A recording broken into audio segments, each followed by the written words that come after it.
Good day, everybody. My name is Paul Rencken. I'm from FEDSAS and welcome everybody on board. I'm standing in for Rian, who's spending a lot of time traveling. Just so that we're aware, this is being held on a meeting platform. So you're all welcome to open your mics. Please open your cameras rather. Please be careful how you open your mics rather. And yeah, let's have an engagement and a discussion.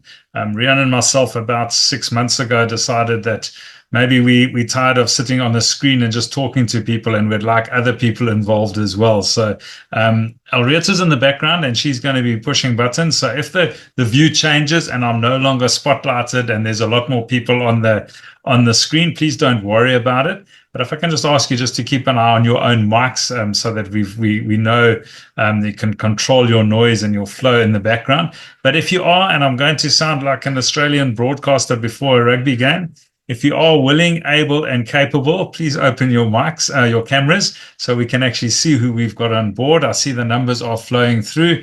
I just saw them as they come through, a lot of familiar names. We've got a number of our provincial managers on board. We've got one or two of our ex-provincial managers on board as well, which is always great to see them.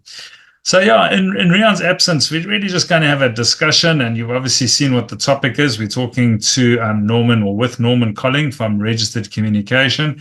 But before we go there, I just want to kind of put everything a little bit in perspective so we can kick off in a manner that we all know where we are. You should be able to see my screen there.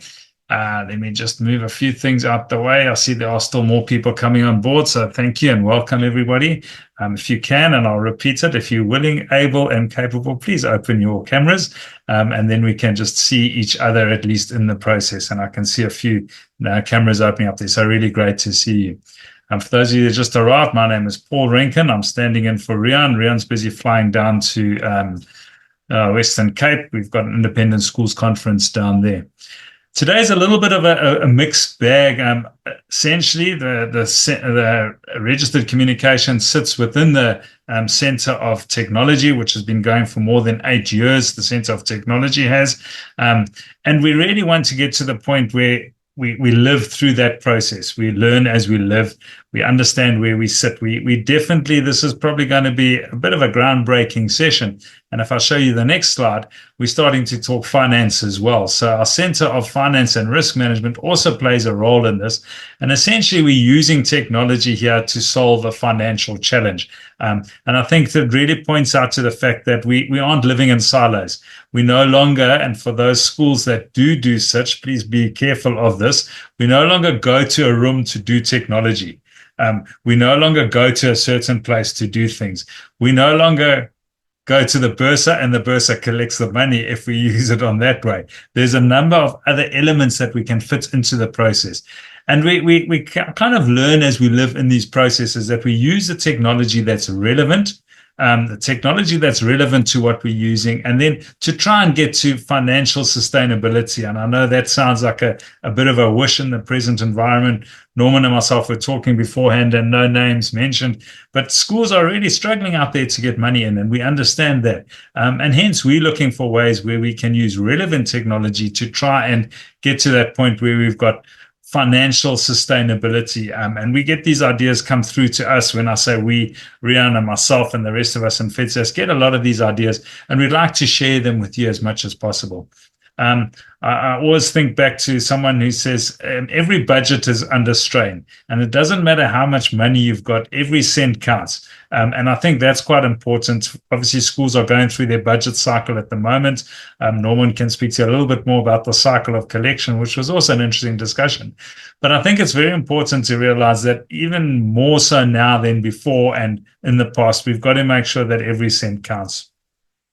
We hear the dire concerns, and from our side in FEDSAS, we hear it almost from every education department to say, daar is nie geld nie. En ek sal 'n bietjie Afrikaans woorde gebruik daarso sodat ons heeltemal verstaan.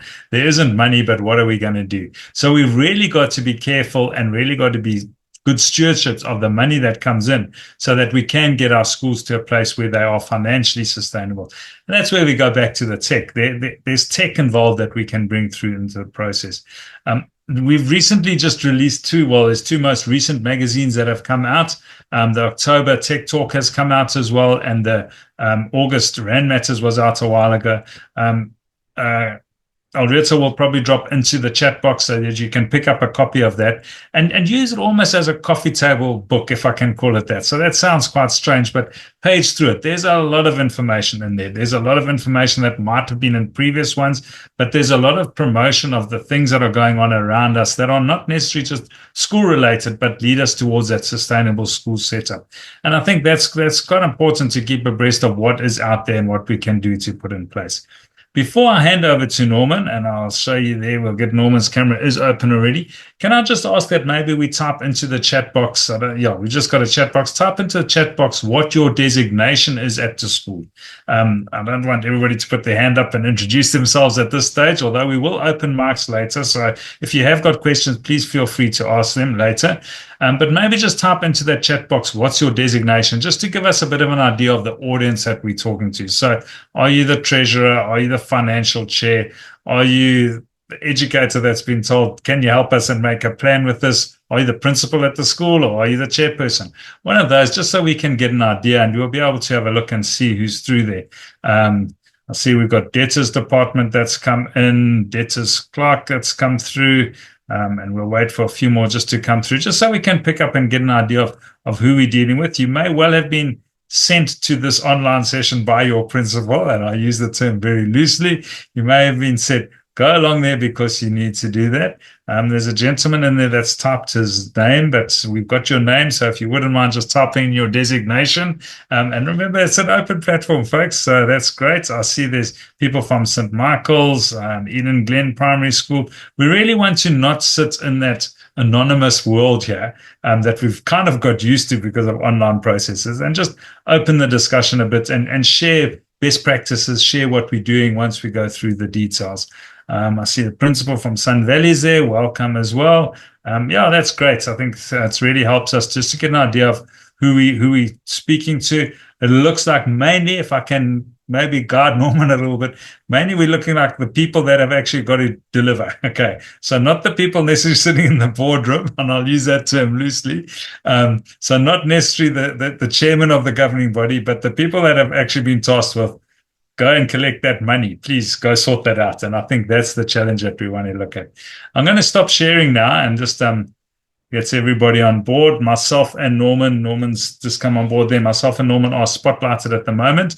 But the rest of you, just a reminder for those that have arrived later, you can open your cameras if you wish to. And later we will allow you to ask questions verbally as opposed to typing in that way that we've got used to.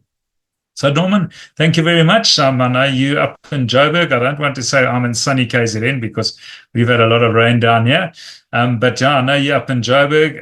It's great to see you again. I met you a while ago at Schoolscape. It was great to meet you again in person. Thanks very much for the time. And maybe just give us a bit of introduction. Let us know where you are. I know you've got some slides to share as well. But just let's chat a little bit about what you do and how you can help schools. Over to you, Norman. Thank you, Paul. Thank you. And hello, everybody. Thank you for letting us steal some time out of your busy diaries today. Looking forward to the chat, and certainly looking forward to some questions, see what the burning issues are on your side. RegCom, I'm just going through the names here, and there are a couple of existing customers as well, which is great, and good to see you online.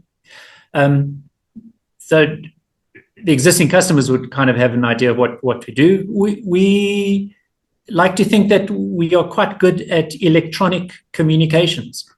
I always say at Crumbs, it's 2024. The way we communicate with people has changed a lot in the last couple of decades. But yet there are still people, companies, schools, etc., who are trapped in the old ways of doing things and aren't necessarily getting the benefits of communicating with people in the way that people communicate with each other.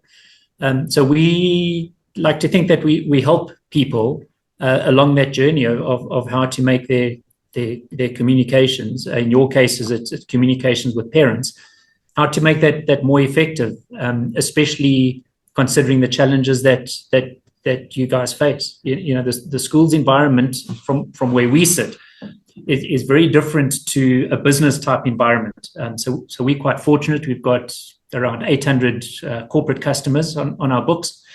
and we follow what they do quite closely and how they do things. The schools, we've got a similar number of schools on our books, and the way schools operate and the way they can operate and do operate it is very different to a business. Paul, we were just chatting briefly in the intro about a few of the concepts that we at RegCom see, and the behaviors that we see, and sometimes even the limitations that schools have in what they can and can't do. But yet, the one commonality between businesses and schools is that everybody has to pay the bills. And that's the harsh reality of any kind of business. And I'm quite happy to keep the conversation kind of centered around the numbers, considering the audience that we have. But as Paul said up front, please, if you've got any questions and things, we'd like to keep this as interactive as possible, as opposed to this just being a sort of a monologue from our side. Norman, maybe just a procedural thing that I maybe missed, but if you would like to ask a question, please just click the raise hand button just so that we can pick up, and then we'll get a gap and then get the question asked in there. I know Norman's got a presentation, but I'm sure he's quite relaxed. I'm going to take a bit of liberty here. So quite relaxed. If a question does come in the middle of the presentation, put your hand up and let's see if we can get the question in from that side. So please just use the raise hand process so that we can see that you want to ask a question. That'll be great. Yeah. Absolutely. I have no problem being interrupted. Often in these kind of sessions, if I'm sharing a screen, I don't get to see the hand. So, Elrito, you or Paul, if you please feel free to interrupt me, and let's get the questions out of the way. So, I'm really just going to share my screen as a guide for the discussion, more than anything else. Who we are and what we do and how we do it. So, as I said up front, some of you know who we are and have dealt with us for a couple of years. And as I said, it's good to see you on board. For those of you who don't know us, we've been around for a while. We started the business in 2016, but really started picking up traction in 2018. And between 2018 and now, we've been fortunate in that we've experienced some nice growth, some nice aggressive growth. The numbers, the typical numbers that you can see on the screen at the moment is around our flagship product. Our flagship product, which I'll get to at the end, is registered email and registered SMS. It's the easiest way to explain it. It's the electronic version of registered post. So for those of you who need to send out your Section 41 notices, as an example, there's a very aligned conversation that we can have about that. But these are kind of the stats that we have around our registered email and registered SMS stats. So at the moment, our customer base typically sends an electronic registered notice every 8 seconds, which is quite a nice stat to have worked out, considering just before COVID, we were doing about 8 messages an hour. So, as I said, some aggressive growth. And COVID was obviously a catalyst for us. A lot of us have blocked out the challenges that we had during lockdown, especially from a school's perspective. I've got 2 young kids who are at school, and through the lockdown period, we were trying to juggle business and understand how they're still being educated and the like. And really, those aren't memories that we hold dear. But for us as a business, what we did see COVID do is that it changed the behaviors and changed the mentalities of a lot of people, schools, and businesses to realize the possibilities of doing things differently. And COVID forced us to take those steps. So pre-COVID, we were ticking along nicely. COVID was an absolute catalyst for us. And then post-COVID, we've managed to maintain that momentum. The chat I want to have today, again, and thank you, Paul Erita, for inviting us onto the platform today. The chat I want to have is just some examples of what we do in the digital realm that can help you as the schools communicate better with your parents. The bottom line through all of this is that if you can't communicate with your parents, then you can't collect money. The more successful you are in communicating with your parents effectively, the better your chances of having a decent relationship with the parents, so that even if you're not collecting the full amounts, at least there are promises to pay and the arrangements that are made, and timeous exemption applications and so on, just to make the admin around your day a whole lot easier. And even though I mentioned that registered email and registered SMS are our flagship products, that's not the only thing we do. So we do everything that surrounds a formal notice. Now, formal notice is a last resort typically. And I just want to go through some of the other products we have. And while I'm going through this, you can think yourselves whether you make use of these solutions as part of the processes and the workflows that you run on a daily basis.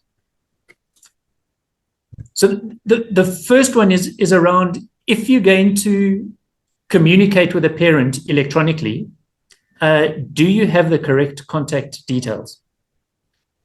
And if you don't have the correct contact details, what are you doing in order to get the correct contact details?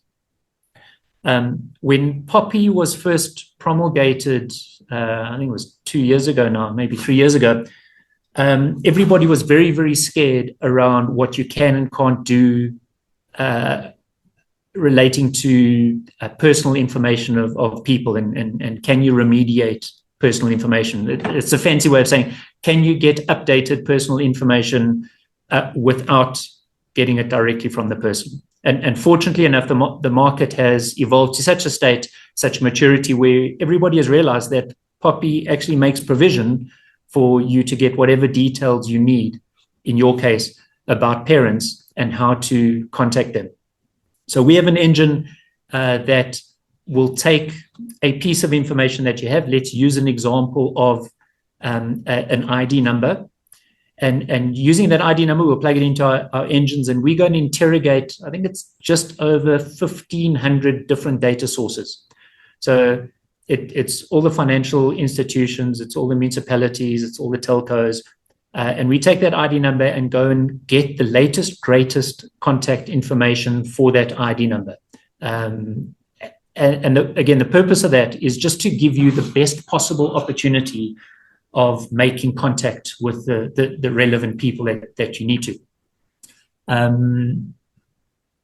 Most importantly around this, Poppy is not an issue in the space. So if you want the service and are scared about Poppy, drop us a line and we'll tell you exactly why it's not a problem. We even put you onto the data and the credit bureaus too, so that they can validate what we have to say.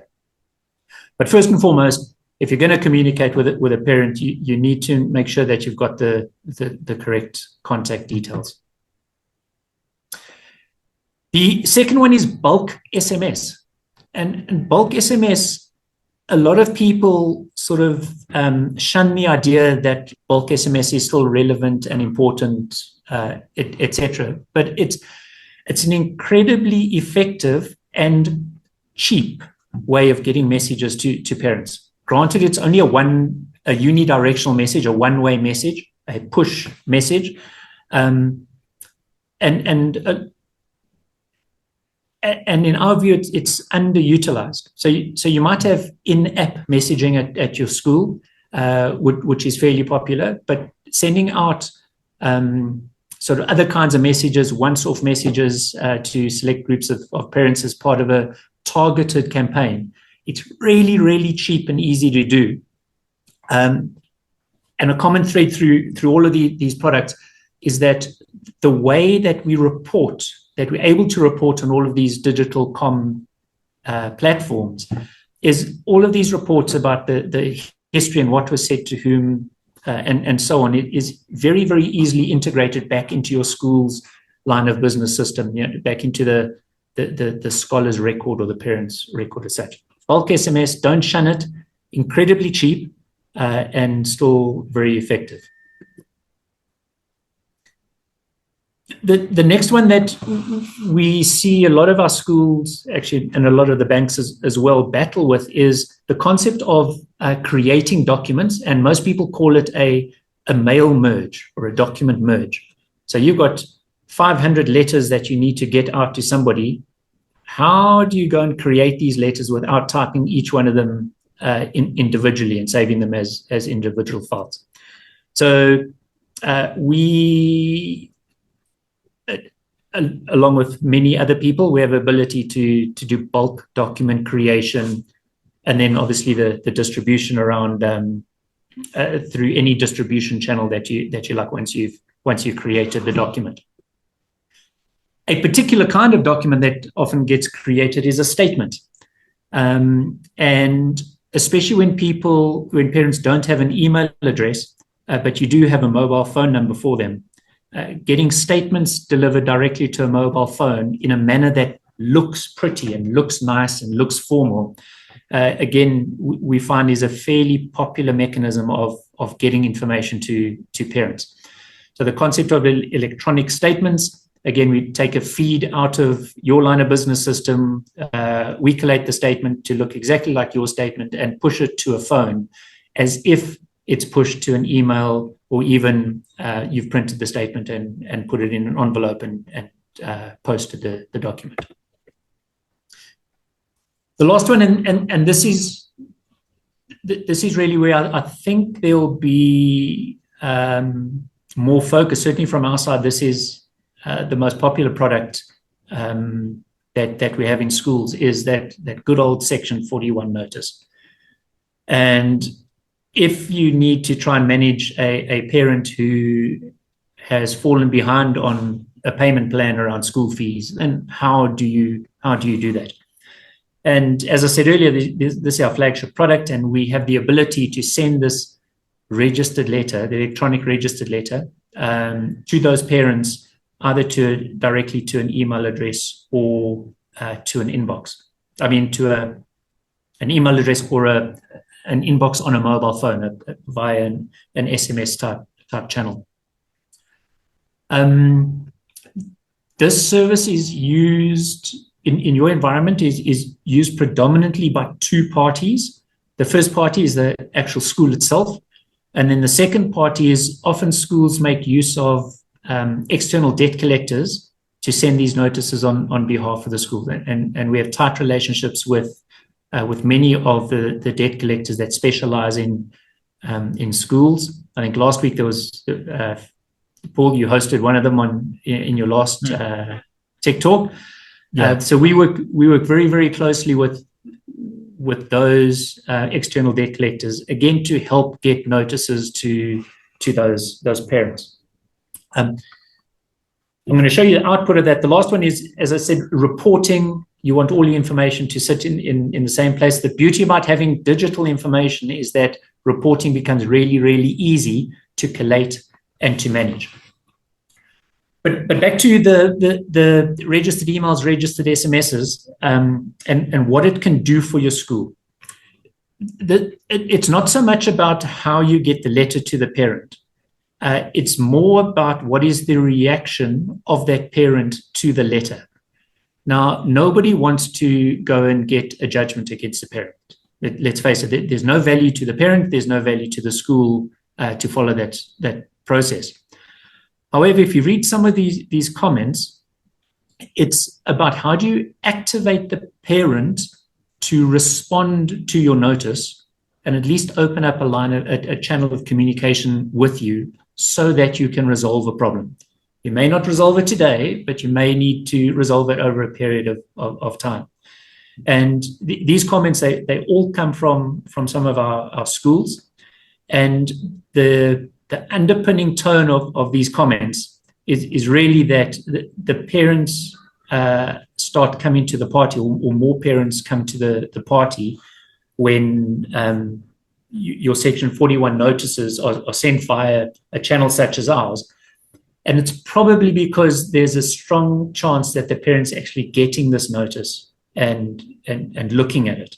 the traditional channels that you use to get these Section 41s to parents, you would know what your undelivered rates are. We have a fair idea what they are in the marketplace. And the whole point of this is there are alternatives to get the parents to respond to you. We had a great example as an anecdote to this. One of our schools in the Eastern Cape, what they do is they send out their Section 41s once a year. It happens to be in September every year. And they get us to compile the notices for them and plan the distribution and then send out, in this particular case, it's registered SMSs to all of their parents. And they had quite a big batch they needed to send out. And we had agreed that us as RegCom, we had a 48-hour window once all the notices were ready. We had about a 48-hour window in which we would distribute these notices to the parents. But the schools didn't know exactly when we were going to push send as such on our side. Anyway, we plan our process and we scheduled the distribution. And shortly thereafter, I got a phone call from the school because they didn't know exactly when we were scheduling.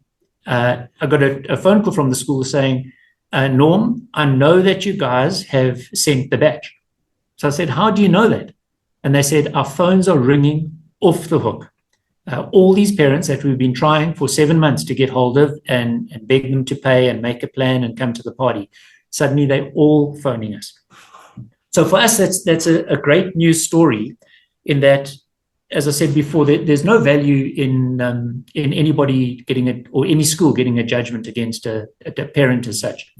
But what you do want to do is get the parents to react, respond, to acknowledge the communication and to proactively then get hold of you and make a plan to solve whatever problems they have.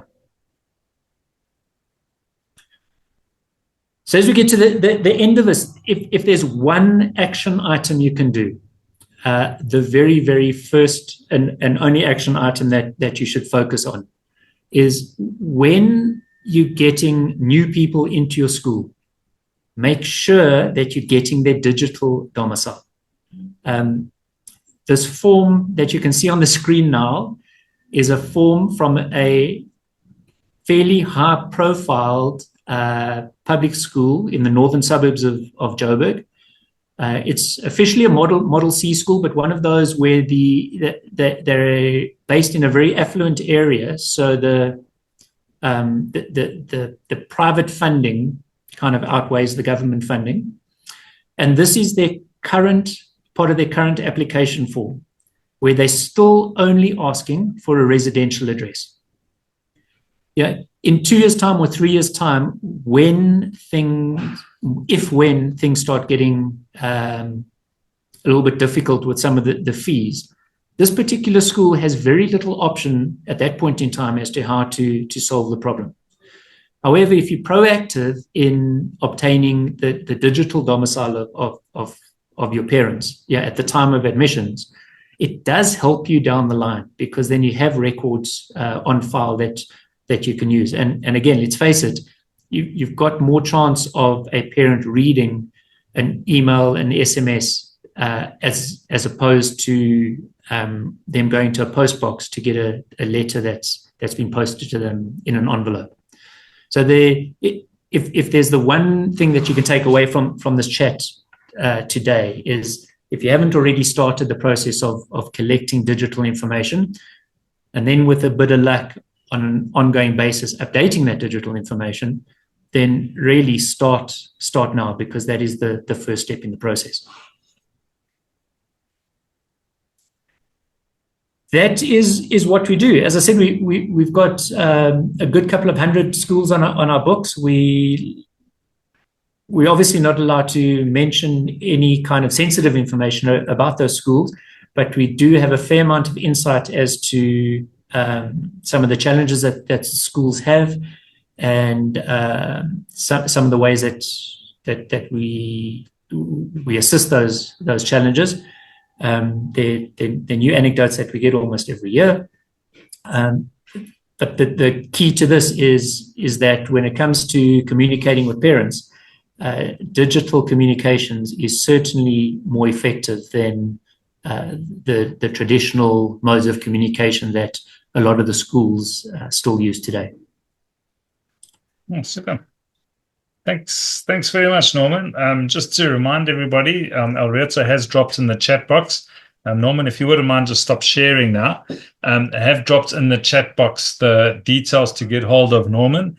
And if your folks wouldn't mind opening their cameras and maybe we can have a bit of a discussion. If there are any questions, please, now's the time to raise your hand. Alberto, you can also stop spotlighting myself and Norman. I feel like a rabbit in the headlights here. But thank you very much. That would be great. And if there are any questions, then we can just handle those that come through. Just to shoot, I'm just looking and seeing, I don't see any coming through right away. But just to shoot a little bit from my side, digital domicile, Norman, how would you define that? Is that an email address? Is it a cell phone number? I mean, I put it in brackets. Cell phone numbers change readily, so that's quite a difficult one. But when you say digital domicile, what are we talking about there? Well, I think you spot on with everything that you said there. So it's a digital address. These days, it's typically a mobile number and or a cell phone.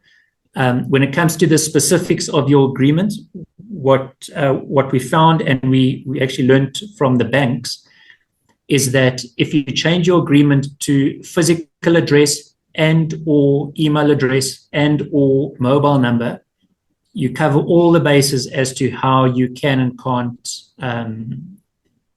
communicate with parents, especially when it comes to the formal notices.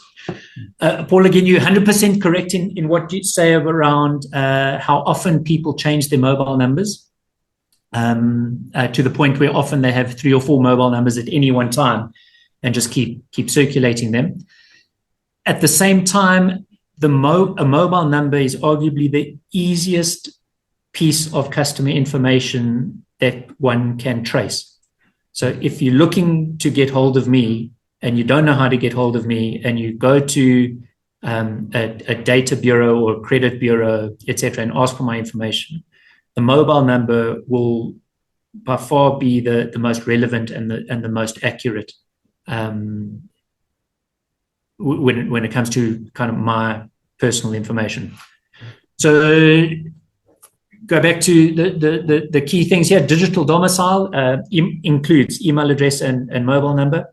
And in your agreements, if you use the wording physical address and or mobile and or email, then you kind of got all the bases covered. So at the very least, those folks that all said that they are bursars here, please can you get involved in your admission documentation for next year if you haven't already got involved, and make sure you've got that digital domicile there as well. I think that to me is a top tip. I like that little thing is when do you plant a tree? You plant a tree 20 years ago. And when do you build an ark? You build the ark before the rain comes. And I think that's really what we've got to start doing. I've got to also just put a proviso out there. We're not proposing that you go in a heavy way against every parent that hasn't paid school fees. There's a process. There's law that's in place there in that aspect. I think the big line is to prioritize the payment of school fees. We all know the world is taking strain financially wherever you are. I see your hand there, ma'am. I'll open up now. But I think it's very important to understand that, and as a chairman or ex-chairman now of a school, I always said we just need to get parents to lift the priority of paying school fees higher up in their lifestyle. It just needs to become a little bit more important. And if you can get that right, then you're on the right process. So we're not saying you need to be heavy-handed. There's the correct legal way of processing. I like the idea of seeing the SMS and the bulk communication and getting that professional. I've got another question which I'll hold back to. Let me ask this lady who's looking here, wanting to ask a question, if she would like to ask a question. Kutlwano, what is your question? Welcome, and thank you very much for opening up your mic. Thank you very much. Thank you, Paul. My question is for Norman, please. I want to understand the registered email that we sent. Are we confirming that we've sent it, or does it also indicate to us that the parents have read that email? or is it just the sending portion? Thanks, Kutwano. It's the sending and the delivery. We used to have a read receipt until we realized that it isn't really worth anything. And let me explain why it's not worth anything. A read receipt in the digital world just means that you've opened a document. So if you equate it to the paper world, if you send me a letter and I take the letter out of the envelope and I open up the paper, there's nothing said that I've read it. There's nothing that says that I've understood it, etc. All it says is I've taken the letter out of the envelope.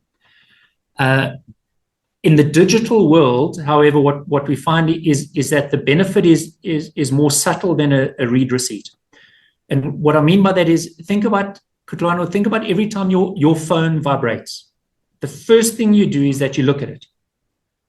And all the phones nowadays, when your phone vibrates, there's a summary message that appears on your screen, even if your phone is locked or not locked. And that summary message tells you all you need to know about the message that's coming through. And that, as I said, in a subtle way, is far more powerful than asking for a read receipt as such. From a purely strict legal perspective, all we have to do is show that you sent the message. What we do is show that it was sent and it was delivered on the other side. So we're able to track right down to an email inbox or a mobile phone, the actual physical handset. Excellent. Thank you. Is there any other question? I'm just having a look to see. I don't see any hands raised across the screen. Alreta, just help me as well. If you do see any, I don't see any here at the moment. Norman, I just saw a one-liner and it raised my thought process. E-Sheriff. On the first slide, you had e-Sheriff. I presume you put that there for a reason. I'm just intrigued to know about the future.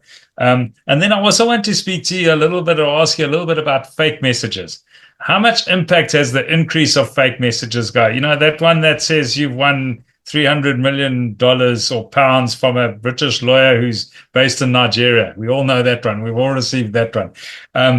And also then you're getting them to say, you need to pay this money because a parcel has arrived at the post office.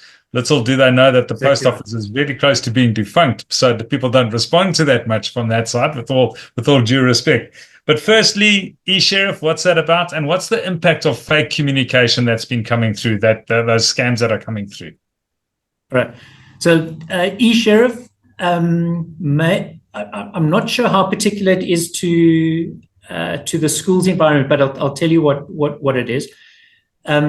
What we try and do is ever since we started the business, we've tried to find all the methodologies that people used where physical notices had to be delivered, and we've tried to digitize those. So the first one that we did was a registered letter. Registered letter, physical piece of paper, but can you digitize it? Yes, you can. How do you do it? And so on and so forth. We go through the journey. So the latest journey that we're about to launch, because I guess we've proven that it's possible, is traditionally if a sheriff has to serve a notice, the sheriff comes and knocks on your door and says, "Hi, I'm the sheriff of a court. Here is your court summons." And everybody was just under the impression that notice had to be physically hand-delivered by a sheriff, etc. So over the last few years, we've questioned that from various angles. And we've got two successful cases, one in Cape Town High Court and one in Durban High Court, where the matter's been heard and the relevant judgment has been passed, where the sheriff sent an electronic summons to the defendant. So the plaintiff's document, which then had to be shared with the defendant via the sheriff, the messenger of the court, that was all done electronically. and without asking for any kind of special permission, just using the provisions that currently exist, the sheriffs can serve notices electronically. It goes a little bit deeper than that in that nowadays, sure, sheriffs don't want to go into certain areas because they're physically in danger. Each suburb in the country has only got one sheriff and maybe a handful of deputies. Now, it sounds like the Wild West, but Belleville in Cape Town has got one sheriff and 3 deputies. So all notices that anybody needs, all court documents that need to be served in Belleville in Cape Town are only served by one of 4 people who drive one of 4 cars. Yeah. So when you're going into a suspect area, those sheriffs, they they're put in physical danger to go into those areas. So as a result, they don't go into the areas. They just say, sorry, I can't deliver the notice. And that starts creating backlogs in the court systems and so on and so forth. Anyway, so e-sheriffs is a product we're about to commercialize around how sheriffs can serve electronic notices in those relevant cases.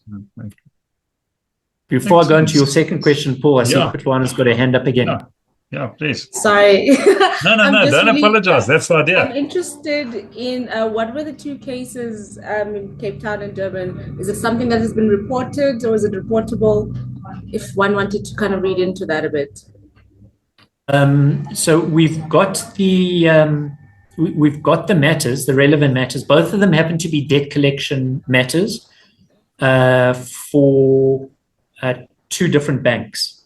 Okay. And I think both of them were credit cards, if I'm not mistaken. It might be one was a massive credit card debt, the other one might have been a motor vehicle. I'm not sure. But those were both of those were handled purely 100% electronically from start to finish. The first time papers were printed was when the matter was heard in court, and that's because that case line system isn't operational in Cape Town and Durban. But otherwise, everything was 100% electronic. Paul, the second part of your question was around what about fake notices? Yeah. They exist. They absolutely exist. Spam exists and all the rest of it. And that's where it's so key for your digital comm strategy to develop the right kind of credibility around it as to make sure that the parents are sifting the spam from what's actually important. We like to think that we have various ways of helping that process. For example, when you send a formal letter through us, that track and trace report we send back to the recipient as well. So the recipient gets the original message and they get the track and trace report to create that scenario of I know that you know that I know that you know that you've got the message, etc. So little things like that help the credibility of your campaigns, but there's no way of getting around the spam. You need to be cleverer, if that's a word for you from you educators. If it isn't, I'm sorry. You need to be cleverer. You need to be better at how you maintain the credibility of your campaigns. Yeah, I think that's the big answer. That word credibility is the big thing, because some of those spam mails aren't even spelled correctly, or they're misguided and all sorts of things. And we spend lots of time training schools and ourselves within our organization as to how to pick up a spam mail that comes through, because people panic because they say, "You please got to make this return, otherwise we're going to hand you over to the sheriff straight away." And then people click on the button and there goes all your information. So that's the sideshow that's happening. But I think what you're saying is if your message is credible, if it's got a backing, if it's got a follow-up, then people start believing it. And that the example you used with the school, you can see an immediate response straight away once those letters do go out and then handled from there. So, yeah. Excellent. Thanks very much, Norman. I don't think there are any other questions. I do have to say, Norman and myself had an interesting discussion earlier to see the flow of business in his line. And there's 3 spikes. I won't bore you into those details, but very interesting to see that there's spikes during the year, obviously when there's more activity that takes place in the process. So it's very interesting to see that there is a cycle. It obviously fits in line with when your debts need to be handed over, when your Section 41 can be issued and when you run through in those processes. And that was really quite interesting to see from that side. I think the last thing I want to do, if there are no questions, is just a few takeaways that we did pop up just to remind everybody. Build the ark before the rain. Okay, plant the tree 20 years ago. Get the digital domicile in place. I think that to me is really a good tip. And then I think the other thing that comes through is don't just look at what Norman and his team do as the Section 41 letters. There's a lot of other communication. There's a lot of other processes that sit behind making that whole final communication being credible. And I think that's really what it's about. So there's a lot of other ways that you can get the parents to prioritize their school fees before you go to that handover point. Norman, maybe last word to you, and then we'll close off. Last word, I'd be amiss to say that as a FEDSAS school, you benefit from discounted pricing. We value the relationship that we've got with FEDSAS, and we try and return the value as much as possible. So the FEDSAS guys do have all my contact details. If you didn't get it on my last slide, Elrita did also post them in the chat. Feel free to drop us a line, and please, if you do drop us a line, if you've got any questions or want to hop on board, please remember to mention that you are a FEDSAS school, and then we'll make sure that the correct discounts are passed to you. Thank you very much. Thanks very much for that. That also helps specifically our schools, and it allows us to give value to our members. There are some other links in the chat box as well. Just pick up on those, please, as well. There's some coffee table reading with regards to the Tech Talk and the RAND matters. It's not bedtime reading, folks. It's not stuff to fall asleep with your Kindle on your lap, on your face. It's stuff that you need to concentrate at the right time. So I urge you to go have a look at those magazines and pick up those details. And with that, I'll say thank you very much, everybody. Thank you, Alberta, in the background. Thank you for the questions that have come through. You will receive a follow-up email, which will give you some of this detail again. So if you didn't get all the details, they will be coming through to you. Give us a day or so, and we'll be able to send those through to everybody who's registered. And thank you very much, everybody, for your attendance. We really appreciate it. Thank you very much.